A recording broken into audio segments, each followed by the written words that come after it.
semana começou com a pauta ambiental novamente tomando conta da mídia. Houve uma reunião no início da semana entre o governador Paulo Artung, o governador de Minas Gerais, junto com representantes do governo federal, para discutir o fundo que vai gerir os recursos que vão ser investidos aí para reparar os danos da tragédia de Mariana.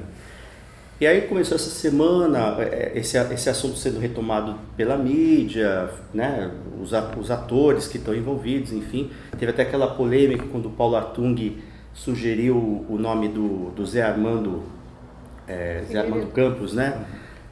Para gerir esse fundo, que o Zé Armando, que foi, só para situar, foi ex-presidente da ArcelorMittal e antiga CST, e hoje é conselheiro da Arcelor e membro do Instituto Terra, do qual o Sebastião Salgado é o grande mentor, tal, né? E que também deve ajudar a gerir esse fundo.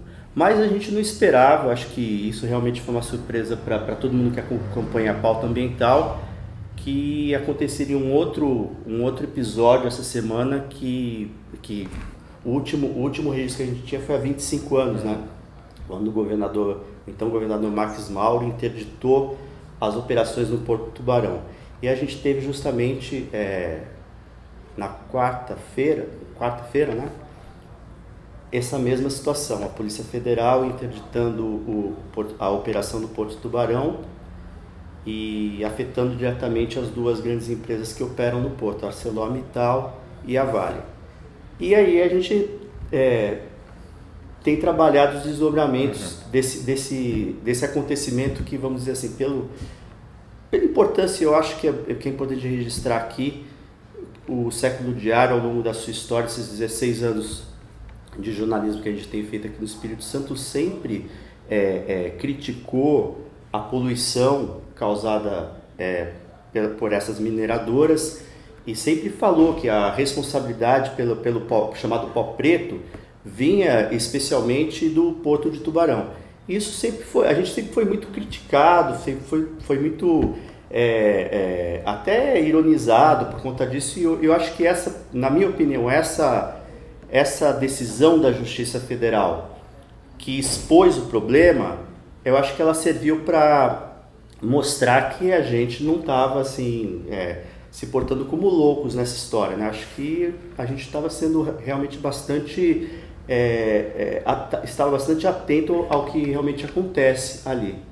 Na verdade, Renato, como você viu aí, como repercutiu para você isso tudo, a omissão da grande imprensa, que eu acho que é um assunto importante? Eu acho interessante o fato de ter entrado na pauta, né? Querendo ou não, os jornais foram obrigados a falar. A gente sabe que essas empresas são grandes patrocinadoras dos jornais, a gente tem os projetos, né, nas TVs, então a gente sabe como é difícil entrar essa pauta ambiental na mídia capixaba. Uma coisa é você criticar o pó preto, outra coisa é você, né, e aí já vem aquela pauta do desemprego que traz um fechamento de uma empresa dessa, que na verdade quando a gente vai discutir o emprego nessas grandes empresas, a gente está falando de terceirização. Está aí um mês parado, né, os metalúrgicos estão parados há quanto tempo? Acho que é 3 semanas, né? Quase mais de um mês. Mais de um mês. Os metalúrgicos estão parados aí. A gente sabe que a questão é bem diferente, né? Porque não traz recursos para o Estado. A gente já discutiu essa questão também, né, dos recursos. São empresas que são beneficiadas pela Lei Candir, então recolhem aqui, recolhem nas cidades sede, enfim. Agora, a gente tem que chamar a atenção para uma coisa bem interessante, que isso acontece justamente no momento em que o financiamento privado de campanha está sendo colocado em xeque, né? Esse ano a gente não vai ter financiamento de campanha por parte dessas empresas. A gente sabe que a Vale é uma das maiores, né, empresas financiadoras de campanha, não ela diretamente, ela cria subsidiárias para poder fazer a distribuição desse dinheiro. A gente vê como ela distribui não só para a disputa majoritária, mas também para proporcional, para ter essa defesa, justamente, ter essa garantia, né, dessa defesa no campo político e fazer o que quer fazer, né? Uma hora eu acho que isso ia acabar vindo à tona, ou com uma tragédia ambiental, como aconteceu em Mariana, por justamente por conta da falta de cumprimento da legislação ambiental, ou no caso do Espírito Santo, de chegar daqui da Vale, que chegou a um ponto que não tinha mais como você esconder isso, porque é uma pauta que a população quer discutir, quer que seja discutida, e aí a gente tem tudo isso que aconteceu essa semana, né? Espero que isso possa trazer para o debate político desse ano, a gente está no ano eleitoral, possa trazer para esse debate político justamente essa discussão. E aí, Neto, você esperava fazer a cobertura dessa notícia? Na verdade, eu estou acostumado com cobrir os tribunais, estou cobrindo as férias da Manaíra na questão de meio ambiente e fiquei surpreso tanto no final do ano passado quanto no início desse ano com a questão como a questão ambiental entrou na pauta, entrou na mira da justiça. É só recordar que na posse do novo presidente do tribunal, ele pediu aos juízes que priorizassem as ações envolvendo a defesa do meio ambiente. Essa ação da interdição do porto veio através da Polícia Federal e da Justiça Federal, que mostraram que, de fato, estão atentos ao que está acontecendo. A gente, por muito tempo, ficou com aquela história a gente ficava quase discursando sozinho em relação à questão do pó preto. Enquanto vinha estudo, mas estudo falando que vinha de obra, não. A ação mostra, a chuva de minério que impressionou o juiz mostra de Chegaram a falar em areia monazídica, né? Areia monazídica. Olha que barbaridade, sendo que a ameaça vem do pó preto e do carvão. Olha que coisa impressionante. Eu gostaria também, aproveitando que a gente está falando de meio ambiente, dessa questão de crimes ambientais, o indiciamento do diretor-presidente da Samarco, agora ex-presidente, porque ele está afastado do cargo. O escândalo, a tragédia do Rio Doce, que vai além da Mariana, aquilo matou o Rio Doce e ameaça toda a costa marinha do Espírito Santo e do país, porque vai indo, a pluma está andando. Nessa semana, ele anunciou o afastamento do cargo. Ele e o diretor de operações. Olha que significativo. Isso mostra que as coisas, e a gente espera isso, que tomara sejam diferentes do que andavam sendo. Agora, particularmente, eu fiquei assim, muito chocado enquanto a gente acompanhava, a operação começou às 7 horas da manhã, de interdição do porto. E como todo mundo faz que trabalha com informação, a primeira coisa que a gente faz nesses momentos é ficar monitorando o que já saiu, o que não saiu, para ver quem está na frente, quem já conseguiu uma informação nova. Então, o que você faz é correr atrás da informação para ver o que está acontecendo. E o que, com o passar das horas, 7, 10, meio-dia, aí por volta desse horário aconteceu a coletiva e você não via nada nos grandes jornais, um silêncio, nenhuma linha sobre a interdição, e aí você fica falando, o que está acontecendo? Você fica até, né? Aí tem a coletiva, os delegados da Federal vão lá, confirmam tudo, dão os detalhes da operação, mostram as imagens, quer dizer, você fala assim, não, está acontecendo de fato, né? Porque você fica até falando, o que está acontecendo? Tem alguma coisa. E aí você vê, mesmo depois da coletiva, continua sem informação nos grandes jornais, tanto que tinha muita gente comentando, mas isso é verdade mesmo? Porque eu não estou vendo nada nos grandes jornais, né? E eu fiquei realmente aí assustado, na verdade, e no dia seguinte nos impressos também não tinha notícia, e eu pensei assim na hora, como ainda é forte o poder econômico, porque só existe uma explicação, se não é notícia que o maior porto de operação de minério do mundo foi interditado, eu não sei mais o que é notícia, né? E seja lá como você quer fazer o seu enfoque editorial, se é por meio da questão do impacto econômico, ambiental. De alguma forma tem que falar, né? Não dá para você ignorar um assunto desse. E eu realmente, isso me deixa preocupado porque você vê a força que essas empresas têm e preocupa, né? Sim, até porque a característica do noticiário do pó preto, enquanto você não afeta de fato os interesses econômicos, você pode colocar as aflições da população. Porque hoje, quando você vai na rua e entrevista o que a população acha da interdição, a não ser os 6 mil trabalhadores ali, a maioria terceirizados, ou alguém da família ali, vai falar que é muito preocupante, porque se você for ouvir a população que tem que limpar a varanda do apartamento 2, 3 vezes por dia, por causa do pó preto, não vai achar a interdição coisa ruim não.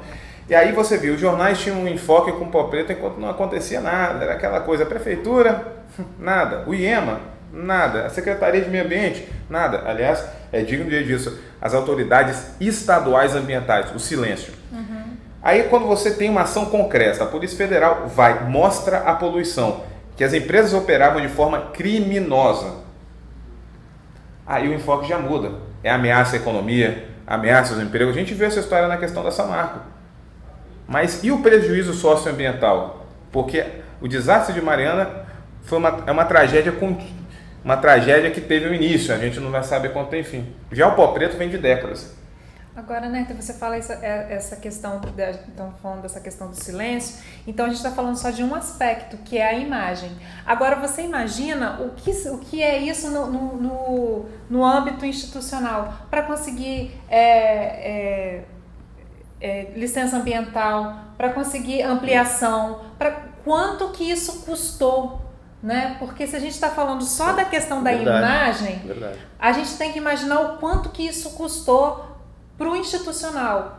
Lá, né, porque quando a gente fala do financiamento, a gente pensa muito aqui, mas não é assim, a Vale é uma empresa, né, nacional. Então você tem leis desde o Congresso Nacional até você chegar aqui no secretário municipal de meio ambiente, lá de uma cidadezinha lá no interior, para você conseguir a licença para poder explorar aquela... Então, quer dizer, a cadeia ali é muito grande, né? E é um gargalo muito grande. Agora, eu acho que, eu concordo com você, eu acho que tem um paralelo interessante que dá para fazer nessa história, desse crime ambiental aqui em Tubarão, com a tragédia da Samarco, que é o seguinte, nos dois casos você percebe que houve uma grande tolerância, né, para não dizer outra coisa, dos órgãos públicos que teriam a obrigação de fazer a fiscalização, que não fizeram. A tragédia de Mariana foi a mesma coisa, o que está se percebendo é que houve negligência.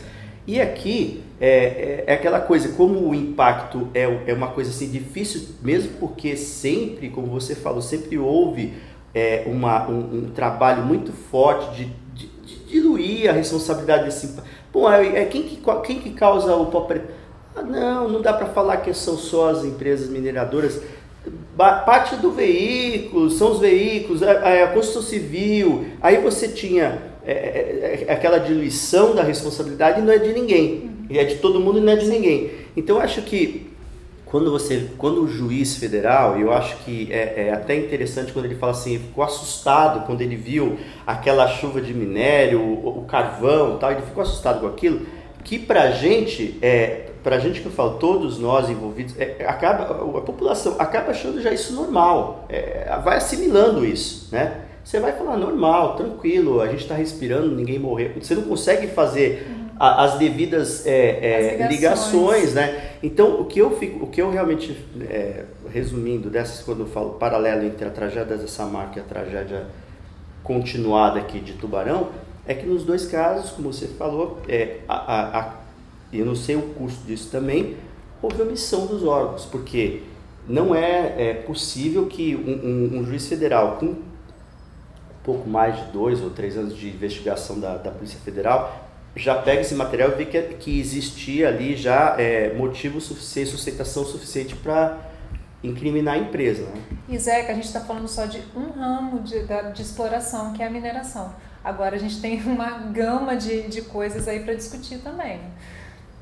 Você fala de outras plantas industriais, de outros tipos de exploração que acontecem no estado, no país e que são tão degradantes quanto a mineração. Mas agora a gente espera pelo menos eu espero que todas essas questões sirvam de exemplo para que a gente tenha um 2016 com muito mais responsabilidade nessa questão ambiental e que as autoridades de fato cumpram o seu papel, que é fiscalizar, não se omitir em relação a isso, porque imagina para a população o que acontece.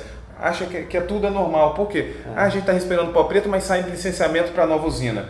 Então, aí que entra o poder público. O poder público, as autoridades têm que tomar consciência que a questão ambiental não é mais mera perfumaria, como alguns gostam de falar. É uma urgência. E outra coisa, e de ser colocado como a salvação da economia. Ontem eu estava te falando mais cedo que a inauguração de um shopping em São Paulo vai gerar 2.000 empregos direto.